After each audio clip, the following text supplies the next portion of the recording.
We're Team 24 and this is our final presentation. Our project focuses on a produce slicer. This will allow both home and commercial cooks to cut fruits and vegetables more efficiently. The primary customer is anyone who wants to cut produce more efficiently. The secondary customer is anyone who would also like to make batonnet cuts. Here's our most up-to-date FAST diagram. We made sure that each of the functives is only 2 words and that none of them reference any physical parts.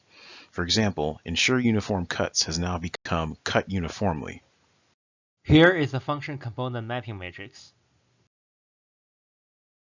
Switch cut pattern is a functionality targeting at different customer group. Blade and push blade are the only part associated with this functionality, so those will be the modules. Performing the manual assembly analysis, we find that it would take approximately 723 seconds to assemble 89 components together. For redesign, the push plate was chosen as the module part due to high assembly time, low efficiency, and a high potential for part elimination. The handle was chosen as the platform part due to having the highest assembly time per unit quantity, lower assembly efficiency than other similar parts. For the handle redesign, the 3 threaded holes were instead replaced with 2 locating pins and 1 threaded hole to aid in alignment and assembly with the guide plate. Additionally, the handle shape was modified to improve alpha symmetry from 360 to 180 degrees. The original push plate assembly was a stack of alternating standoffs and individual push plates held in place by a set of 2 fasteners and nuts on either end. The redesign involved integrating the individual components into a unibody structure and removing the nuts by threading the support bores, which were moved to the center to improve alpha symmetry from 360 to 180 degrees. Finally, the fasteners holding the plate down were reused from a different subassembly. Due to the DFA changes, the manual assembly time was improved by a total of 267 seconds and elimination of 36 parts. The bulk of the improvements came from integration and subsequent elimination of several different parts in the push plate redesign. Despite the complex geometry of the redesigned push plate and likely increase in manufacturing cost, the large assembly improvements should net a yield positive cost impact. Product function could be potentially negatively impacted due to perceived decrease in structural integrity of the unibody push plate inherent to its design, long thin slices of material with cantilevered support. For the design for automated assembly portion of the final project, we only have 1 platform subassembly to choose from consisting of only platform parts, which is the base as shown in the fishbone diagram. The most lightweight components of the base are chosen for DFAA, and they are the slice board, table stop, and rubber foot. Additionally, these components are assembled sequentially before product differentiation in the product family assembly diagram. Per the quad chart for DFMA, the slice board is high cost and high importance, so should be redesigned with DFMA in mind, while the rubber foot and table stop are low cost but still of high functional importance, so we consider redesigning them for DFAA. For DFAA of the slice board, we reduced the number of fasteners needed on the bottom from 6 to 4. We also added a pronounced asymmetrical feature to facilitate orientation. For the table stop, we made the part symmetric by adding a hole and extending the ends to create an S shape. For the rubber foot, we made the part symmetric by creating a cylinder shape and extending the through hole. This is the before and after DFAA CAD of the subassembly in an exploded view. Overall, DFAA changes had a positive influence on the part manufacturing cost. More pronounced asymmetry on the slice board lowered the insertion cost by 56%. However, the total assembly cost for the slice board only decreased by 0.2% due to the length of the slice board contributing to a large handling cost. After DFAA changes to make the parts symmetric, the total assembly cost for the table stop and rubber foot decreased by 96% and 31% respectively. For the subassembly altogether, the total assembly cost was reduced by 24%. Regarding the influences on product function after DFAA, for the rubber foot, debris may get stuck in the through hole and there is less traction of the rubber foot on table surfaces due to reduced surface area contact. For the table stop, the customer's hand may hit the extended upper tab of the table stop depending on how far they push the handle of the pusher subassembly. Finally, the pronounced asymmetric curve on the slice board shortens the length of the board for produce to travel. Here is a 2D drawing of the handle after being redesigned for DFA. The hole positions and diameters are critical dimensions since they allow the customer to transfer energy to the slicer. For the slice board, the slot position and height are both critical. It is important that the guide plate is able to slide through the slot with minimal resistance.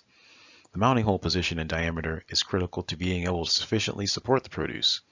These holes must be able to accommodate the remaining fasteners so the subassembly does not fall apart. Since the guide plate slides over the top of the slice board, the surface finish is also a critical dimension here. The handle is intended to be made out of non-ferrous metal and is a 3D solid. The handle's mass is on the order of magnitude of single kilograms, while the batch size is understood to be on the order of magnitude of hundreds of thousands of units per year. Although this part can be machined, die casting is the process that is most suitable. There are two possible processes could be chosen according to the material, shape and other physical parameters of the slicer handle. Our team decided to choose the die casting process because machining process for this current detail required significantly more material and time than die casting process, while die casting just required machining as secondary process to thread holes for fasteners that could be eliminated. The slice board is also non-ferrous metal, however, this part is a flat sheet. The sheet thickness is on the order of tens of millimeters, and the surface roughness requirement is on the order of tenths of micrometers. Although both casting and machining were considered, conventional machining is the best option given these requirements. At the current situation, machining is the only possible process for slice board production due to its shape, material, and other parameters of the detail. The first part that has been chosen for DfM was the slicer handle. Our team identified three main points to be redesigned for die casting process. They were created draft angles over the perimeter of the detail, designed for die casting recommendation number 3, redesign the ending part of the handle to remove undercuts, recommendation number 6, and integrated fasteners that also allow to eliminate post-machining processes, recommendation number 8. Due to the integrated fasteners, we had to change the material of the handle from aluminum to zinc. According to the analytical methods implemented for aluminum handle before DfM and zinc handle after DfM, we identified that the final cost per part increased approximately by 70%, mostly because of the material change. This slide represents key part geometry for the handle after DfM. For DfM redesign of the slice board, DfM Pro mainly complains about the sharp internal corners of the slot cut and the fillet on the top edges. Therefore, we choose to extend the slot cut all the way through. It may increase machining costs a bit, but it can remove the internal corner.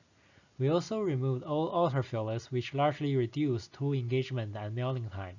And we also changed the size of the tool thread at the slice top to match the dimension of the 4th thread at the bottom, which minimizes tool changes and setup. After these modifications, we can reduce cost per part by about $2. Here are the critical dimensions for the slice board. For the handle, material change from aluminum to zinc may make it heavier to push, and customer's hand may hit the integrated fasteners, so the redesign may have a negative impact on product function. Effect on assembly cost is small because integrated features are easier to align, but riveting is more time-consuming than fastening. For a slice board, there's no obvious effect on product function, but reducing fasteners variety can decrease out-of-assembly cost. For the slice board, the cost estimate based on extrapolation of the Hubs quote is lower than the analytical cost model.